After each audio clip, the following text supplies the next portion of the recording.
तो दोस्तों स्वागत है मेरे YouTube चैनल में। समीक्षा अधिकारी सहायक समीक्षा अधिकारी की मुख्य परीक्षा के लिए क्या रिसोर्स अपनाया जाए, सभी लोगों का यही प्रश्न था। इस पर वीडियो बनाने के लिए मैं थोड़ा समय लेना चाहता था, फिर भी थोड़ी जल्दीबाजी में मैंने ये वीडियो बनाई है। और ये सामान्य अध्ययन मतलब जीएस का, इसमें मैंने कोई रिसोर्स नहीं दिया है। इसमें निबंध, हिंदी वस्तुनिष्ठ और आलेखन के जो प्रश्न पत्र हैं उनको लेकर जो रिसोर्स मैंने अपनाए थे, और जो टॉपर भी अपनाता है उसको मैंने यहाँ पे विश्लेषित किया है। तो आइए देख लेते हैं कौन कौन से रिसोर्सेज। उससे पहले मैं डिस्कस कर लेना चाहता हूँ कि हमारे इस चैनल द्वारा जो है टेस्ट सीरीज़ ऑर्गेनाइज की जा रही है, उसके बारे में थोड़ा इन्फॉर्मेशन दे रहा हूँ। देखिए यहाँ पर देख सकते हैं, समीक्षा अधिकारी सहायक समीक्षा अधिकारी के लिए हमने टेस्ट सीरीज़ प्रोग्राम स्टार्ट कर दिया है, जो 22 अगस्त से स्टार्ट होगा। सामान्य हिंदी, इसमें जीएस के प्रश्न पत्र शामिल नहीं किए जा रहे हैं, केवल सामान्य हिंदी, आलेखन और निबंध के प्रश्न पत्र सम्मिलित किए जाएंगे।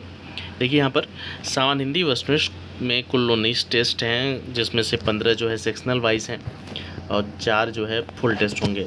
आलेखन का जो है 10 संपूर्ण टेस्ट होगा। प्रत्येक संडे को इसका फुल टेस्ट ऑर्गेनाइज किया जाएगा। ठीक है, इसमें और क्या क्या है, इसमें प्रतिदिन के हिसाब से भी मैंने टाइम टेबल बनाया था। जैसे प्रशासनिक शब्दावली बहुत सारी रटनी पड़ेंगे, उसके हिसाब से मैंने प्रतिदिन 10 प्रशासनिक शब्दावली आपको दी जाएंगी लिखने के लिए। प्रतिदिन 5 मुहावरे और लोकोक्तियाँ दी जाएंगी। प्रतिदिन 1 पत्र आपसे लिखवाया जाएगा। प्रत्येक बुधवार को 1 गद्यांश का टेस्ट और प्रत्येक बृहस्पतिवार को पत्र का सार्डियन का अभ्यास भी करवाया जाएगा। ऐसे में जो आलेखन का जो पत्र है, जो आलेखन वाला पूरा प्रश्न पत्र है, पूरा आप एकदम रटा दूंगा उसको, और मैक्सिमाइज़ ये स्कोर जो 65 से 70 के प्लस में आप रहेंगे। किसी भी स्थिति में 65 प्लस आपका स्कोर रहेगा, इतना सब मैं रटवा दूंगा। फिर अगला जो है निबंध। निबंध के लिए बहुत सारे लोगों की क्वेरीज थी, क्या निबंध के लिए मैंने वीडियो भी बनाई है। जिन लोगों को निबंध से रिलेटेड कुछ जानकारी चाहिए वो निबंध वाली वीडियो देख लें, क्या क्या चीज़ें हैं। बाकी मैंने प्रत्येक शुक्रवार को इसका टाइम टेबल बनाया है कि प्रत्येक शुक्रवार को एक निबंध आप लिखेंगे और वो उसका वीडियो बनाकर मुझे भेजेंगे। उसमें जो भी आवश्यक चीज़ें या आवश्यक सुधार होंगे वो मैं बताऊंगा और उसको इम्प्रोवाइज़ कराऊंगा खुद व्यक्तिगत तौर पर। और 15-20 निबंध टोटल मैं कवर करवा दूंगा, जिसमें से लगभग सारे निबंध आपको परीक्षा में मिल जाएंगे। सभी टेक्स्ट का मॉडल आंसर दे दूंगा, और कुछ मेरे नोट्स हैं जो PYQ से रिलेटेड हैं, या फिर जो भी वैल्यूडेशन मटेरियल होगा मैं आपको पेड ग्रुप में अवेलेबल करवा दूंगा। ठीक है, बहुत ज़्यादा फ़ीस नहीं मैंने रखी है फ़िलहाल, आप देख सकते हैं। और ये QR है, आप इस पर स्कैन करके मेरे टेलीग्राम चैनल से जुड़ सकते हैं। फ़िलहाल इतना कुछ बताना था, जाके बाकी आप टेलीग्राम चैनल से जुड़े, वहाँ पे आपको सारी जानकारी मिल जाएंगी। आइए डिस्कस करते हैं। अब डिस्कस कर लेते हैं क्या क्या मैंने रिसोर्सेज अपनाए थे। पहला तो सामान्य हिंदी वस्तुनिष्ठ के लिए जो 30 प्रश्न होते हैं और 60 अंक के होते हैं, उसमें से मैंने क्या किया था, वाक्य या शब्द वर्तनीय अशुद्धि शुद्धि के लिए वासुदेव नंदन, विशेष विशेषण और विलोम, ये तीनों के लिए मैंने वासुदेव नंदन को प्रेफर किया था, क्योंकि बहुत अच्छी उसमें समझ पर आधारित हर चीज़ बताई गई है वासुदेव नंदन में। तो मुझे लगता है कि वासुदेव नंदन आपको एक बार देख लेना चाहिए। बाकी दूसरे रिसोर्स को आप देखिए, लेकिन जो मानक किताब है वासुदेव नंदन, उसको एकदम मतलब उसको कतई मतलब नकारिए मत, उसको पूरी तरह देखिए। ये मैंने तीनों चीज़ें यहीं से करी थी, वासुदेव नंदन से, वाक्य वर्तनी शुद्धि, विशेष विशेषण, विलोम शब्द। ठीक है, उसके बाद वाक्यांश, एक शब्द, तत्सम तद्भव और विलोम, ये तीनों मैंने हृदय बहारी से कवर किए थे। तो यहाँ पर देख सकते हैं मैंने 2 किताबों को रेफरेंस लिया था, एक वासुदेव नंदन और हृदय बहारी। हृदय बहारी भी मानक किताब है, और इसमें से सारे प्रश्न लगभग फंस जाते हैं। ठीक है, कुछ प्रश्न, 1-2 प्रश्न तो स्वाभाविक सी बात है किसी किताब से नहीं आते हैं। तो ये है कि 95% जो क्वेश्चन हम आप यहीं से अटेम्प्ट कर सकते हैं आराम से। ठीक है, अगला जो है कि इसमें जो है प्रीवियस ईयर कहाँ से लें। प्रीवियस ईयर आपको पढ़ के जाना पड़ेगा, कंपलसरी, अनिवार्य रूप से आपको प्रीवियस ईयर करके जाना है, वो भी घटना चक्र से आप कर लीजिए। घटना चक्र के अलावा कोई और रिलायबल सोर्स नहीं है, तो आप घटना चक्र पर रिलाई कर सकते हैं। फिर आलेखन पर आते हैं। आलेखन पर मैंने क्या किया था, देखिए आलेखन का जो प्रश्न पत्र है वो पूर्णतः अभ्यास पर आधारित है, पूर्णतः अभ्यास पर आधारित है।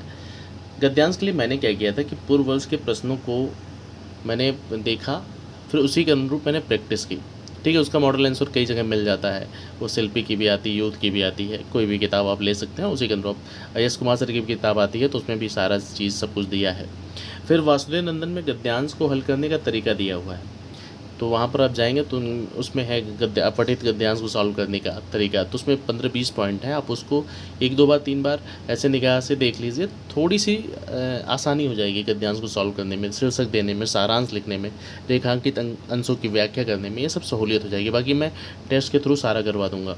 फिर सार्डियन में मैंने क्या किया था, यश कुमार सर की वीडियो बस देखी थी, यश कुमार सर की वीडियो देखी थी। उसके बाद 15-20 पत्रों का, मतलब 15-20-30, मतलब इससे भी कहीं अधिक मैंने पत्रों का जो है अभ्यास किया था, जो पूर्व वर्ष के प्रश्न पत्र थे। ठीक है। पत्राचार जो पत्र लेखन वाला आता है, तो उसमें आप यश कुमार सर की बुक ले लीजिए और यश कुमार सर की वीडियो देख लीजिए। और वासुदेव नंदन में भी पत्र लेखन का एक चैप्टर है, तो उसकी भूमिका बस देख लीजिएगा, जिससे पत्र लिखने में जो कमियां होती हैं ना, जो कहीं बताई नहीं जाती, जो मानक चीज़ें हैं, वो आपको वहाँ से पता चल जाएंगी, जिससे पत्र लेखन में थोड़ी भी गड़बड़ी मतलब आपके पत्र लेखन को बेकार कर देती है। मतलब वहाँ पर भाई अनुभवी लोग चेक करते हैं कॉपी, तो वहाँ कोई पत्र लेखन में कोई कमी नहीं होनी चाहिए। और पत्र लेखन में अच्छा अंक आप मानक के अनुरूप लिखेंगे, तभी आपको अच्छा अंक मिलेगा। तो 8 नंबर के प्रश्न होंगे, तो 6-7 आप पाने की कोशिश कीजिएगा। फिर प्रशासनिक शब्दावली मैंने अजय कुमार की किताब से करी थी, और हरदेव बाहरी और प्रीवियस ईयर क्वेश्चन, इन तीनों को मिला के मैंने नोट्स बना लिया था कंपाइल, उन्हीं को बार बार रटा था। मतलब लगभग मैंने 1000+ प्रशासनिक शब्दावली रटी थी, और 9 प्रश्न प्रशासनिक शब्दावलियों के मिल गए थे पूरी तरह, 9 प्रश्न पूरे एग्जैक्ट मिले थे। मुहावरे लोकोक्तियाँ मैंने सिर्फ हरदेव बाहरी और PYQ पढ़ा था, और मैं पीसीएस भी दे रहा हूँ, तो पीसीएस की मुख्य परीक्षा में सारे मतलब 100% पूरे मुहावरे और लोकोक्तियाँ हरदेव बाहरी से ही आते हैं। और प्रीवियस ईयर आपने कर लिया तो फिर सोने पे सुहागा है। फिर कंप्यूटर जो है, मैं कंप्यूटर का विशेषज्ञ तो नहीं हूँ, लेकिन मैंने क्या किया था, PYQ का नोट्स बना लिया था। अजय कुमार की किताब आती है हिंदी वाली, हिंदी के पीछे ही 10-12 पेज में कंप्यूटर के बारे में हल्की फुल्की जानकारी है, तो उससे काम हो जाता है। ठीक है। बाकी कोई लोग लूसेंट पढ़ते हैं वगैरह वगैरह, जो भी पढ़ना हो, घटना चक्र पढ़ना हो पढ़ सकते हैं। बाकी बहुत ज़्यादा करने की आवश्यकता नहीं है। 10 नंबर के क्वेश्चन आते हैं, आप एवरेज भी लिख के चले आएंगे तो 5-6 नंबर आराम से मिल जाएगा। अगला जो है निबंध को लेकर बहुत सारी क्वेरीज आ रही हैं, क्या निबंध के लिए किया जाए। निबंध के लिए मैंने वीडियो अपलोड कर दी, आप जाके देख सकते हैं। निबंध में मैंने क्या किया था, मैंने पूर्व वर्ष के प्रश्नों का अभ्यास किया था। स्त्री सशक्तिकरण, जलवायु परिवर्तन, इन सब पर देखा एक बार, कि किताबों में देखा, नोट्स में देखा। कई सारी किताबें जैसे दृष्टि की आती है, राजेंद्र पेंसिया सर ने लिखी थी, उसमें निशान जैन भी उसमें सहभागी भूमिका में थे, तो वो बहुत अच्छी किताब, अगर आप निबंध के लिए अगर ले सकते हैं तो बहुत अच्छी किताब है। बाकी स्पेक्ट्रम की भी निबंध आती है। बाकी मैंने UPSC टॉपर और UPPCS टॉपर्स की कॉपी भी देखी थी उस समय, तो एक आइडिया लग गया था कि किस तरह निबंध लिखना है। फिर वहीं से मैंने सारे अभ्यास, बाकी देखिए समीक्षा अधिकारी जो है, आलेखन का प्रश्न पत्र और निबंध का प्रश्न पत्र और हिंदी वस्तुनिष्ठ का प्रश्न पत्र आप कितना भी पढ़ लीजिए, कोई फ़ायदा नहीं जब तक आप अभ्यास नहीं करेंगे। तो पूरी तरह आप अभ्यास, मेरे यहाँ से टेस्ट सीरीज लीजिए या किसी के यहाँ से भी टेस्ट सीरीज लीजिए आप, पर लेकिन पूरा अभ्यास कीजिए, एक एक प्रश्न का, एक एक बिंदु का आप अभ्यास कीजिए। ठीक है। ये कुछ रिसोर्सेज रहे हैं, अगर आपको कुछ क्वेरी है तो आप कमेंट सेक्शन में पूछ सकते हैं। अगर आप हमसे जुड़ना चाहते हैं तो टेलीग्राम चैनल का लिंक मैं इस वीडियो के कमेंट सेक्शन और डिस्क्रिप्शन बॉक्स दोनों जगह दे दूँगा। तो वीडियो देखने के लिए बहुत बहुत धन्यवाद। आपका दिन बहुत बहुत शुभ हो।